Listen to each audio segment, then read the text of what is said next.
Check it.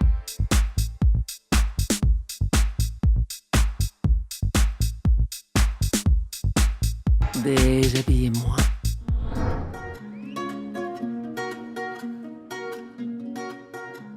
Bonjour et bienvenue dans l'émission numéro 10 de Déshabillez-moi. Alors sans plus tarder, le sommaire en images. Alterera, l'ethnique revisitée. Look pluvieux, et oui pour homme. Thibaut Casier, une histoire de bois. Mathieu Panzoku, coup de projecteur sur son travail de création. Déshabillez-moi a souhaité pousser les portes de deux filles avant-gardistes. Elles sont créatrices vêtements, elles sont réellement d'avant-garde. Je vous laisse les découvrir.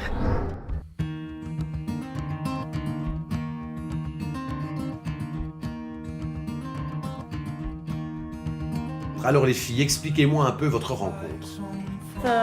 Tous les deux ensemble, on a fait nos études à Polimoda Istituto Internazionale di Firenze, qui est une école de mode en Italie. Dès qu'on était étudiantes ensemble en Italie, on travaillait déjà ensemble. Et déjà à ce moment-là, on était le feedback l'un pour l'autre. On travaillait déjà ensemble sur des projets. Enfin, notre collaboration, c'est vraiment un mélange de nous deux parce que ça commence avec avec la recherche, qui est souvent un mélange de thèmes qu'on a choisis ensemble. Et pendant qu'elle commence sur la création des coupes, je commence à développer les dessins pour les imprimer. Et à un moment donné, on met les deux mondes ensemble.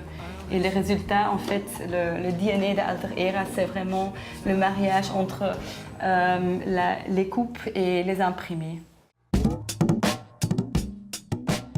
Parlez-moi inspiration. On s'inspire d'un monde ethnique, historique, et chaque collection a en fait son histoire pour les imprimer. C'est quelque chose de très important dans nos collections. On travaille souvent avec nos propres tissus qu'on crée nous-mêmes. On les fabrique en Italie. Et sinon, les coupes, c'est ma collègue Jana, qui fait tout ça. Donc elle est très douée dans le patronage et tout ça. Et donc c'est elle qui crée la coupe, qui s'inspire souvent d'un thème ethnique ou historique. Et les coupes sont associées avec les imprimés et c'est un peu ça le DNA d'Alterera, de notre marque. Comment peut-on décrire votre style ? On mélange le thème ethnique ou bien historique avec quelque chose de contemporain et on arrive sur quelque chose qui est portable, contemporain, pratique, mais qui a toujours ce côté ethnique. Donc souvent dans nos coupes, il y a une veste kimono ou une pièce orientale. Je veux en savoir plus sur cette collection d'inspiration japonaise. Donc pour les imprimés, on a été très très géométrique pour avoir le contraste contemporain. On a beaucoup d'éléments architecturaux, trois-dimensionnels. Et puis dans le vêtement, on voit des détails qui sont interprétés du costume traditionnel japonais. En même temps, il y a une balance entre la fille, la Tokyo Girl, qui est une fille avec un backpack, avec un sac à dos et des chaussettes et des jupes courtes, et voilà. Et en même temps, il y a des éléments d'une geisha. Donc c'est un peu un mélange des deux. Et votre nouvelle collection, pouvez-vous m'en dire plus ? Pour les coupes, on s'est inspiré des éléments militaires, du costume militaire. Donc il y a des éléments militaires, il y a un peu notre interprétation de l'imprimé camouflage, mais alors avec des motifs hypnotiques. Et la collection s'appelle Battalion Mirage. Donc oui, une petite armée de femmes qui de femme élégante et légère.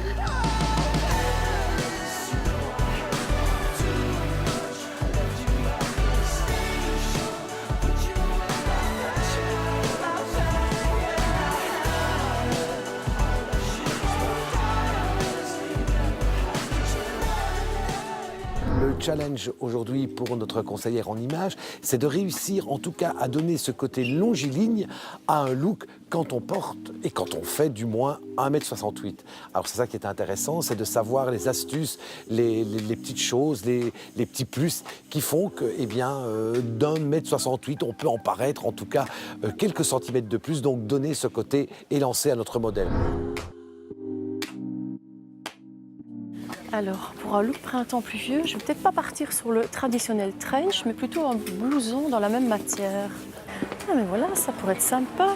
Ça change un petit peu du trench traditionnel. Alors, j'ai mon blouson. Ce qui serait chouette pour aller avec, c'est un petit chino.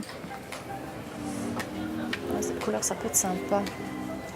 Ah oui, chouette mélange.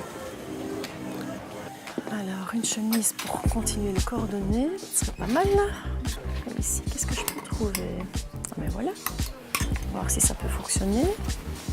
Il faudra une petite couleur peps, peut-être avec la cravate. Ah mais voilà pour rehausser la tenue. Oui, ça peut être chouette ça. Bon bah, il me reste plus que les chaussures et puis on est bon. Elles peuvent être chouettes pour coordonner, pour terminer le look. Oui.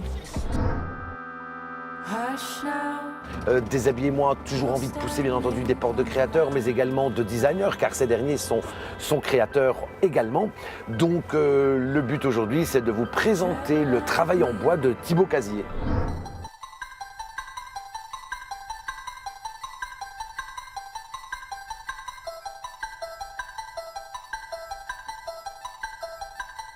Donc moi c'est Thibaut Casier, je fais la marque Les Bijoux en Bois.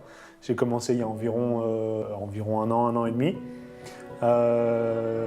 J'ai travaillé avant dans le domaine industriel, dans le dessin technique. C'était mes études, j'ai fait du tournage-fraisage sur machine à commande numérique. Et j'ai toujours aimé travailler un peu toutes les matières. Et donc là je me suis rapproché un peu vers le bois. Et c'est un peu une suite logique à mes études, en fait, de pouvoir travailler le bois avec différentes machines que j'ai aussi utilisées pendant mes études. J'ai commencé à faire des bijoux et suite à ça, je me suis mis à faire des luminaires. Et puis maintenant, je fais des structures en verre, donc c'est des structures réalisées à partir d'une technique de vitrail. Généralement, le vitrail, c'est des choses qui sont faites à plat. Et là, on est sur des formes plutôt en dimension, en 3D. Donc, encore une fois, c'est un peu une suite logique de mes études puisque j'ai fait du dessin industriel. Donc maintenant, j'ai plusieurs produits dans ma marque. Et cette marque-là, je pense qu'au final, je vais devoir changer de nom puisque je ne fais plus beaucoup de bijoux comme au départ. Maintenant, je suis vraiment axé sur du terrarium en verre et sur du travail du bois en général, qui va peut-être aussi s'axer sur des meubles, des petits couteaux en bois. Quel est le processus de création? Alors oui, pour créer ce genre de produit, il y a quand même un temps de réflexion, le fait de la mise en plan, des idées, des matériaux à regrouper. Tout ça, ça doit se préparer un peu à l'avance et ensuite, une fois qu'on a l'idée, qu'elle est mise sur papier et qu'on a tous les éléments, c'est plus facile à fabriquer, à réduire les coûts de production aussi. Est-ce vraiment 100% belge? Oui, alors les créations sont 100% belges puisqu'elles sont fabriquées à 100% à Saint-Gilles. Le bois est acheté en Belgique, le verre est acheté à Bruxelles. En fait, tous les produits viennent de Belgique, enfin sont achetés en Belgique par des fournisseurs belges. Après, les ampoules ne sont pas fabriquées en Belgique. Donc oui, les fournitures électriques sont aussi achetées sur Bruxelles, à Anderlecht, chez un grossiste en matériel d'éclairage, de restauration d'éclairage. Comment vous est venue cette idée lumineuse? Les formes carrées, c'est assez tendance en ce moment, des formes linéaires. Donc je me suis basé sur un bloc de bois qui se décline en plusieurs essences. Généralement, on a ici du poirier, on peut avoir du cerisier, du hêtre, du chêne, du noyer. Et donc, je me suis mis à faire des lampes à poser dans un style un peu vintage parce que ces ampoules-là sont assez à la cote en ce moment. Et donc, dans la globalité, ça fait un produit un peu ancien, quoi, un peu ancien et chaleureux du fait de l'ampoule de teinte chaude. Pourquoi des structures en verre? Sur ces structures en verre, on a plusieurs modèles de plusieurs tailles. On a des petites tailles, donc pour rappeler le côté un peu minimaliste, mais je fais aussi des grandes serres pour pouvoir cultiver les plantes à long terme. Là, on est plus sur des plantes cactées ou des petites plantes grasses faciles d'entretien, qui demandent peu d'arrosage. Et donc le débutant horticole pourra tout à fait entretenir ce produit facilement. Décrivez-moi le bijou en bois en 3 mots. Allez-y. Alors en 3 mots, les bijoux en bois, ça pourrait être recyclage, nature et création.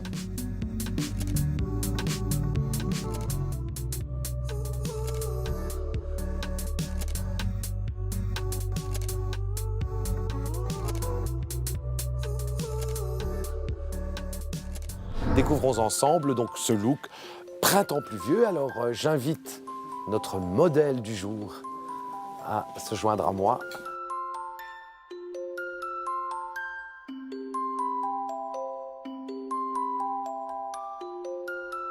Qu'est-ce qui définit pour vous ce look printemps pluvieux?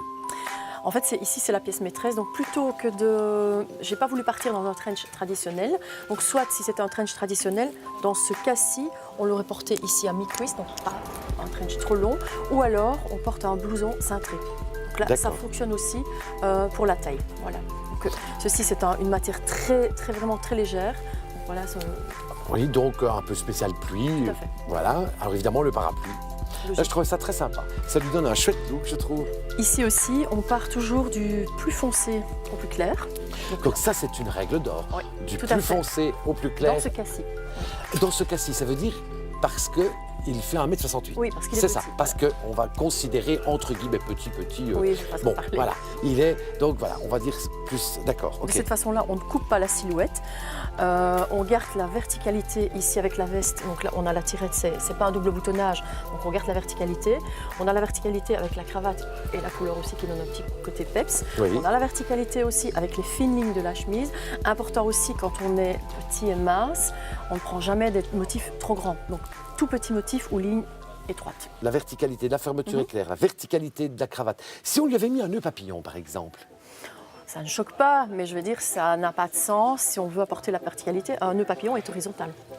Okay. À retenir ces petits motifs verticaux, tous les tons unis. Donc là, Oui. Donc des petits motifs sur la chemise, des petits pois, tout petits pois, toute petite fleur, pas de carreaux, vraiment... non. Pas de, voilà, et pas de gros motifs. Et pas de gros motifs, oui. Non, très chouette look.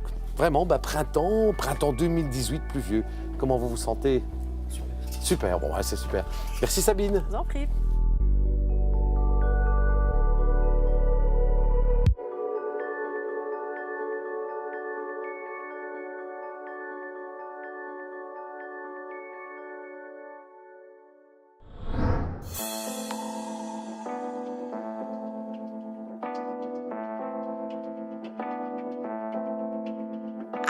Talk for a reason, sing for a reason. Some may say I lost my mind.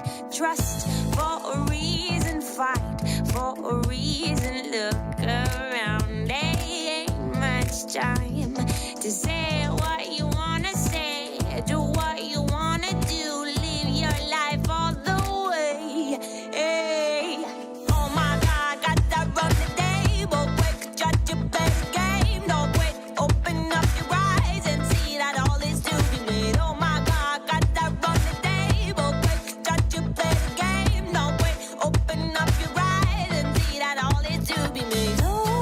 look so afraid.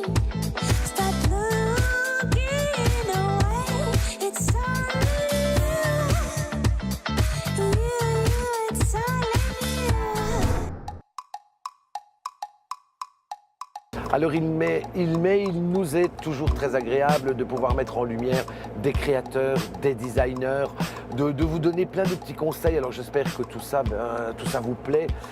N'hésitez surtout pas à pousser la porte de ces créateurs, aller à leur rencontre.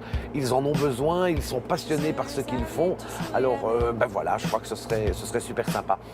Moi, je vous donne rendez-vous, d'ores et déjà, je vous donne rendez-vous la semaine prochaine, même jour, même heure. Ciao.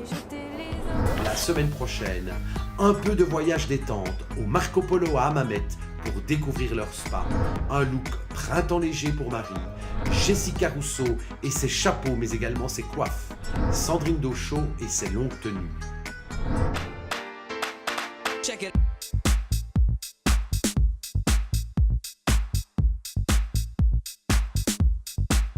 Déshabillez-moi.